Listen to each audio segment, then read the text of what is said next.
Fine. So in this question, you see that they have concept of collision and electric force. Okay. So you have this positively charged body here, which is 8 microcoulomb per gram. So they have given Q by M here. So you have Q by M here, which is 8 microcoulomb uh, per gram, right? And this is placed here and it strikes a wall. Okay, and we have electric field given here, which is 100 volt per meter. uh, okay, it's perfectly elastic. That means it will bounce back with the same velocity with which it will strike the wall. So uh, it will return back with the same velocity with which it will hit. Now you see we have electric force working on it, which is F is equal to QE.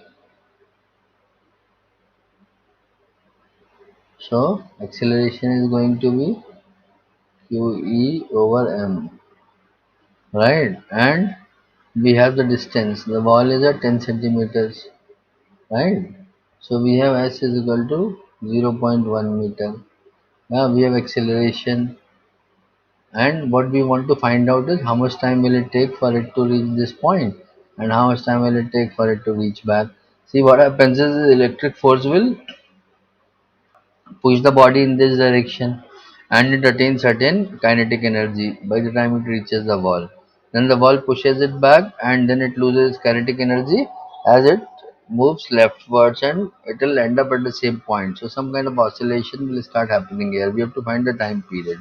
So the time taken both the scenario will be same, right?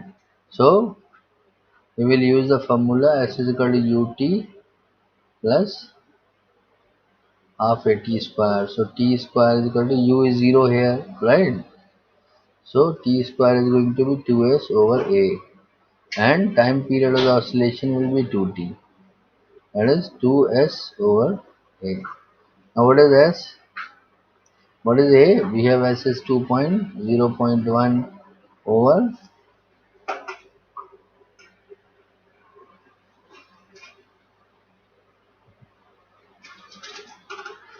okay. Hmm. Acceleration is qe over m, which is e, and q over m will go in negative. That is 8 into 10 to the power minus 6 per gram, means this will become 10 to the power minus 3, converting it into kg, right?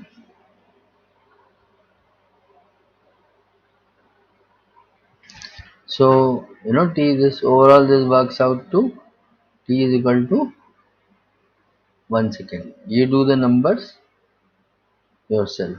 Okay, thank you.